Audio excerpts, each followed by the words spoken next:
goiterless, and mildly racist. And that's when I decided to stop eating reduced fat potato chips.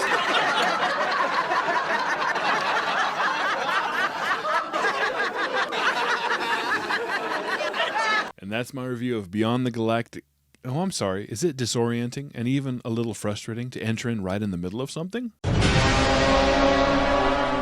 Welcome to Pulp Mortem, the search for a lost literary classic from the Pulp era. My name is Jake, and let's talk about my mistakes. Let's talk about Beyond the Galactic Lens. But first, who in the world is Gregory Kern? Gregory Kern is a pseudonym, but the true identity of the author was unknown, leading to years of speculation and debate amongst fans. It was later revealed to all that Gregory Kern was, in fact, E.C. Tubb. Edwin Charles Tubb was an English author born October 15, 1919, and died in 2010 at the age of 90.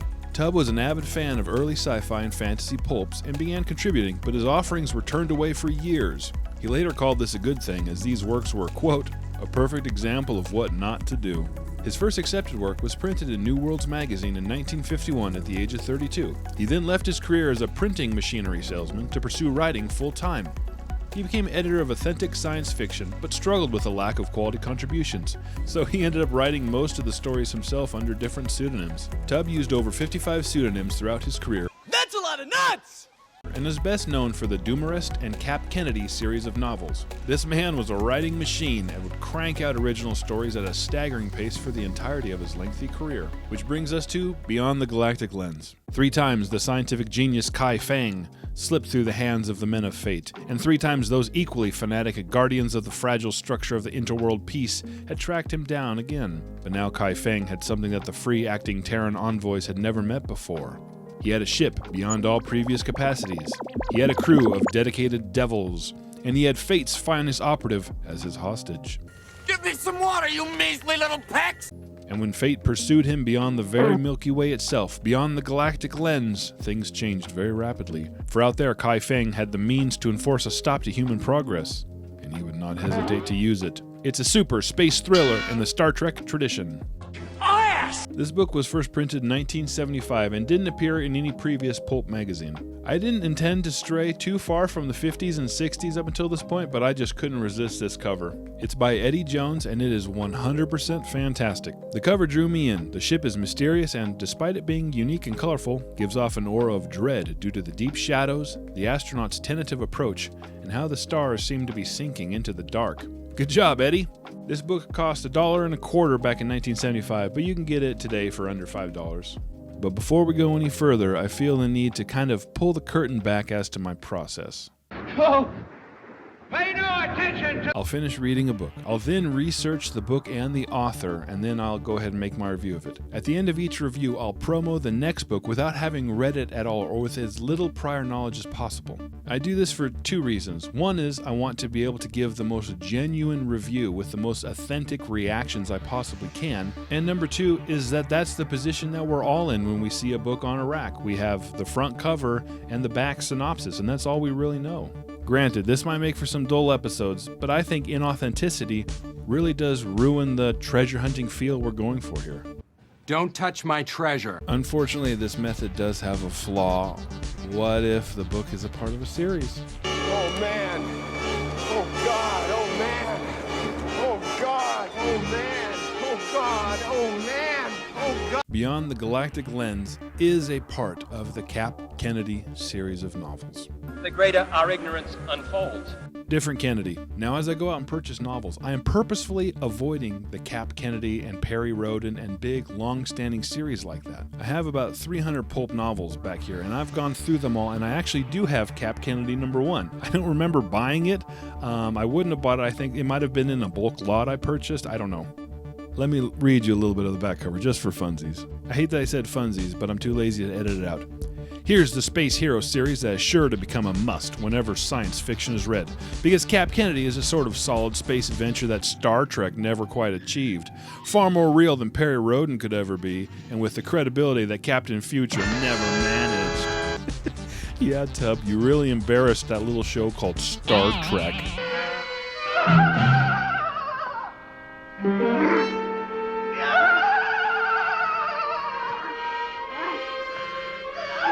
But here's the rub. This isn't even a standalone adventure with Cap Kennedy. That'd be fine. It is book number 16 out of 17. It is a cliffhanger. It is a two-parter that sets up the final novel. That sucks. I didn't know any of this until after I had already read it and was doing my research. Let me take a moment, if I may, to address DAW Publishing. I know you're still around and you're probably watching this video right now. If you're going to publish a book in a series, wouldn't it benefit you to let the fans know that this is the next book in the series? It just makes common sense. This isn't a reprinting.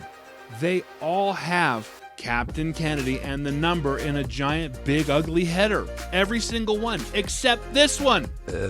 What are you thinking? Or did you see that you had a kick-A cover and were like, you know what, we can bring in some new fans with this one. The Cap Kennedy people, we already got them eating out of our hand. We're going to get some poor Rube here for a quick buck.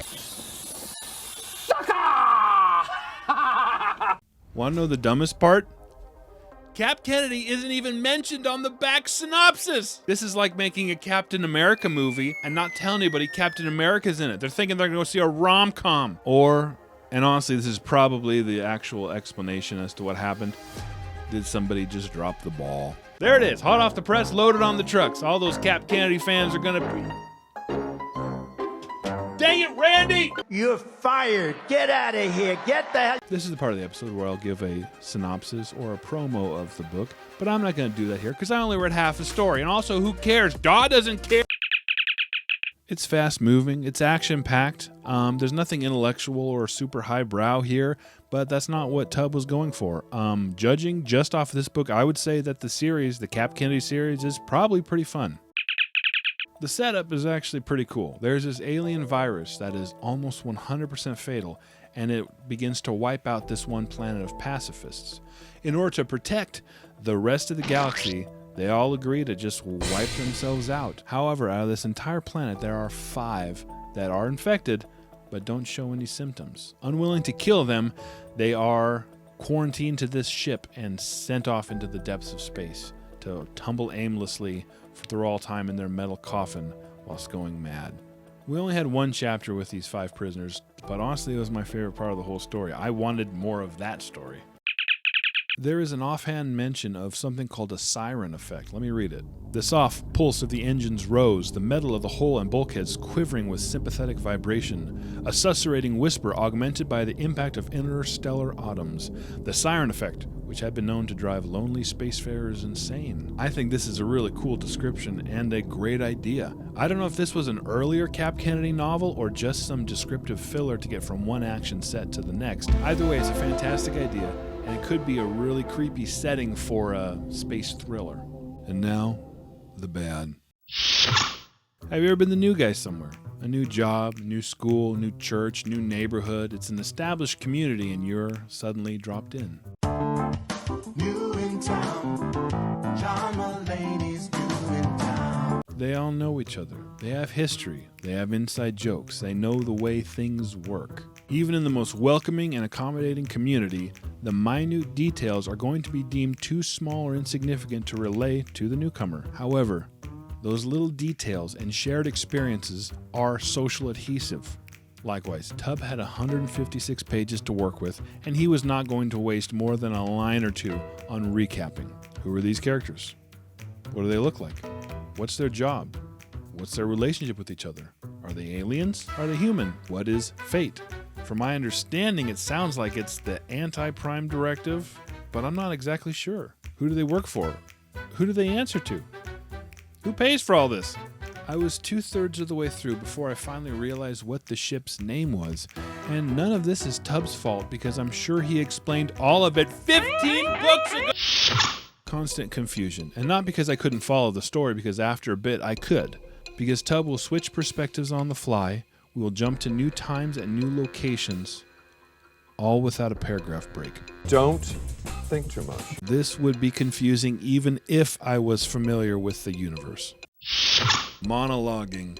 The villain, Kai Fang, is pretty cringe. That's right. I'm about to monologue, son. Now, I have more than my fair share of guilty pleasures, and I love camp. But when you are monologuing about your plan to capture and control the universe, while pretending like you hold it in your hand like this. Camp is fine. Camp is great, actually.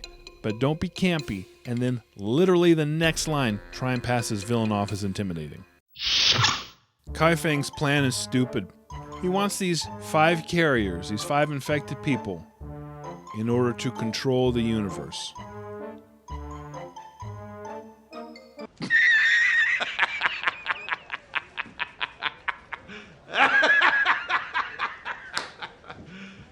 You serious? Okay. But how's that gonna work? Kai Feng, how's that gonna work? This ain't gonna work. Are you just gonna call each individual planet and be like, hey, I got sick people, I control you?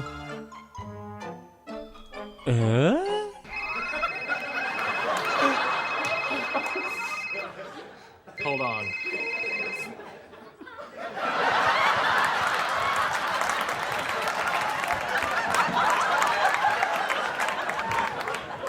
Hello? Yes? Really? Splendid. Do you want to scare the galaxy? Or intimidate them? Or wipe them out? That'd be different. But you didn't say that. You said you want to control them. Kai Feng, we're trying to understand here. Kai Feng! But what if they have N95 masks on their planet? Then your stupid plan is ruined. What if you call planet Pfizer and they're all like, bro, we already tried that, it only works for a little bit. Not to worry, my friends, whilst lost in the woods, I remembered to have some fun. Boy, oh boy, there's a lot of space weapons here. But what do? A gun? Easy. The electric whip? Yeah. But what about the diome? What about the tube? What about the lens? What about the spoon? Turns out it doesn't matter. They all have the exact same effect on the bad guys. Now, the primary and secondary definition of the word mooning have swapped over the years as English has evolved or devolved. Rest assured there will not be an accompanying GIF here at the end of this point because I don't need mooning affecting my algorithm or in my search history. I was particularly moved by the scene when Kennedy placed his hands on the shoulders of his crew and says, "Remember the mission. Stop mooning." Our hero, Cap Kennedy, is a master of the Klume discipline and the Gengach system of disorientation.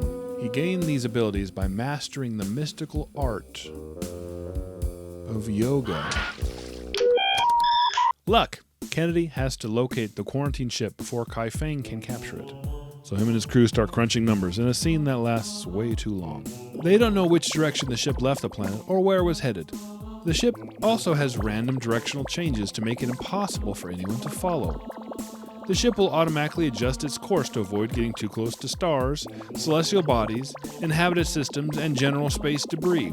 They also have no idea what speed the ship was traveling under or if said speed fluctuates. Despite the astronomical improbabilities presented through my Neanderthalithic presentation, space is three-dimensional, meaning finding the ship is nigh infinitely more unlikely. But they find it the very next page. And Kai Feng is like a minute behind them. Lucky.